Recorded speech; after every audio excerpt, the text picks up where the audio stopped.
to Cook. I am Kirk Lines, and with us today in our kitchen is a very special guest. This is plant-based dietitian and chef Juliana Hever. Hi. Hi, Juliana. Good to see you. Good to see you again. Good to see you. Now, before we go any further, you describe yourself as being plant-based dietitian. Now, when I hear that, I hear vegan.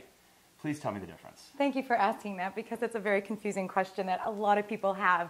Vegan basically stands for a moral choice. It's more of an ethical decision on your diet where you're avoiding animals for animal rights, for environmental reasons. But you could basically thrive on potato chips, French fries, and white bread and call yourself a vegan. Very true. Either that or a junk food junkie. I mean, that's exactly. I mean, seriously, that you could be a junk food junkie and a vegan. Absolutely, but that does not mean by any chance that you're healthy. So what I teach my clients and my friends and my viewers are that a whole food plant-based diet, meaning you're getting as close to nature as you possibly can. Great. You're eating grains, legumes, vegetables, and fruits, and you're thriving and being healthy and giving yourself the chance for optimal nutrition. Did you invent this term, or is this a term that's been around? I have not invented it. Okay. But I love to use it. I'm trying to change the whole vision of veganism and make it more of a health. Because the healthiest diet possible is a whole food plant-based diet. Absolutely. Yeah. I mean, who can argue with that? Right. Speaking of which, we've got we're going to make a meal today, and we're going to do a take on sort of like a plant-based. See, I'm learning. A plant-based soup and salad.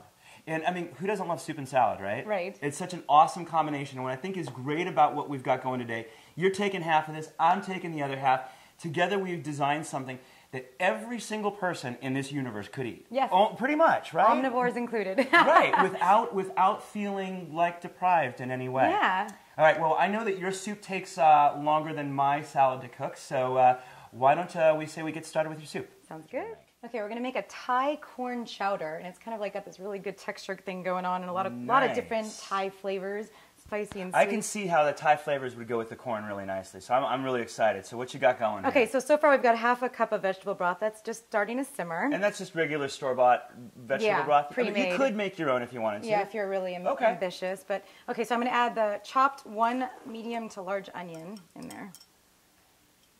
Nice. Now, what I think you got going here, which is kind of neat, is instead of using any oil to like saute these, you're sort of like kind of almost blanching them or lightly blanching them or braising them in some liquid. Exactly. We're trying to minimize the fat. What a great way to cut down on fats. That was a bunch of chopped celery. Okay. Yeah, I'm always looking to cut down fat.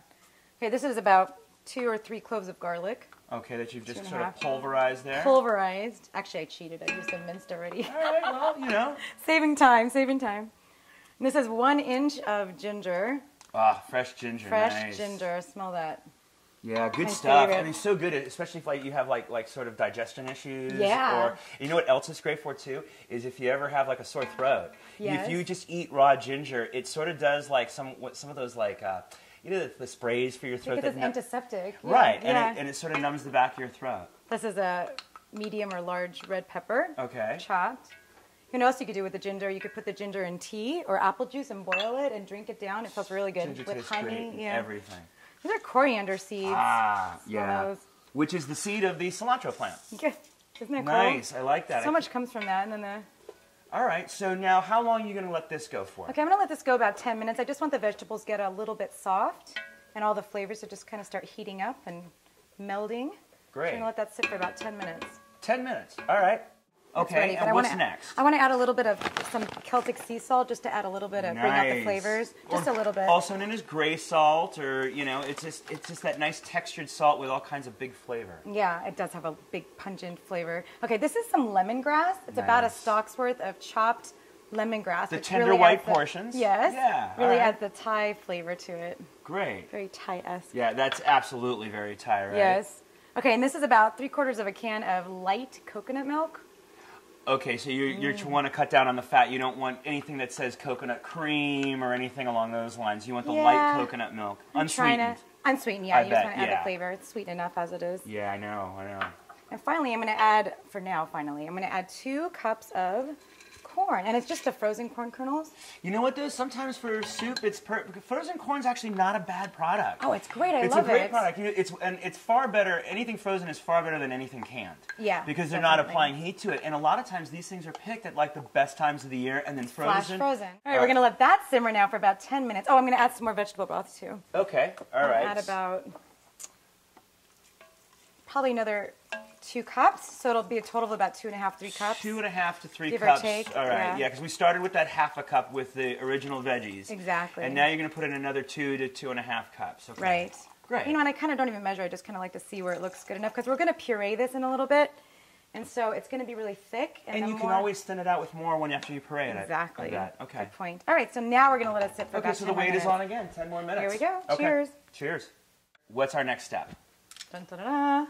The immersion blender, my favorite tool in the kitchen. Mine too. Mine too. And for anyone unfamiliar, I mean, you can pick one of these up at like a Target or like $20. 20 to 25 bucks. It saves so much time. So much easier than cleaning. All that stuff that you have to clean with a food processor or a blender. Phooey, right? Yeah, because usually you have to take it out, put it in a blender, put it back. It's a whole, and clean and clean and clean. This all you have to do is take. You rinse. You just take this off and it's done. You rinse. There okay, you ready? It's gonna be loud. Okay, Here we go. boat motor time. And stay in back so you don't get burned. All right. I'm kind of klutzy. Warning. The whole key is to keep it under the top line of liquid. If you do that, you'll never, Never say never when it comes to me. That's a good point. Well, not about with you, but I'm never a little just never dangerous, say never. yeah. My husband stays out of the kitchen when I'm cooking, that's for sure. It's getting there. It takes a little while to get it going, but for you guys, just keep that blade underneath the top line of liquid. Because if you raise it up high, that's when you get splashed with hot liquid. Right in the eyes, yeah. Yeah, right in the eyes. It's getting nice and thick and creamy. It's smelling very Thai, that is for sure. Absolutely. And you know what's good? This soup is good hot, but it's also really good cold. I could see that. In the spring or summer. Or even like slightly chilled. I could see that really, really refreshing. Yeah, it's refreshing. Well, in Thailand, they actually, they eat soup all year long. I think people like to think of soup as being sort of a wintertime dish, but in a lot of hotter countries, they eat it all year long because the heat from the soup kind of makes you sweat. The sweat kind of cools you down. So make this all year long. Yeah, absolutely. Okay, so we're gonna make it a little hot. Okay, I like hot. About a teaspoon or so of red chili peppers. The zest of 2 limes. Okay. Oh, all right. Now we're really getting Thai here. Get that acidic, gotta sour yumminess. have lime in there for sure. Yeah, and here's the actual juice of those 2 limes. Beautiful. And finally, we're going to add 2 more cups of corn. So it's going to be, now we're going to have the blended corn and then we're going to have the actual chunks. Sure, because you want the texture. Right. Exactly. Yeah, that makes sense. That makes total sense. You wouldn't want it to just be, otherwise it would be kind of almost like baby food. But yeah, we're adults. We're adults. Yeah. No, that's great. That's great. All right, so now that's it. It just has to sit for about 10 more minutes. And or simmer for another 10 minutes? Or simmer, yeah, simmer. It's on a little low heat right now. Perfect, because 10 minutes is what I'm going to need to make my Thai cabbage salad. Let's go. I can't wait to see you do that. While that's finishing, that's what we'll do. Let's go. All right.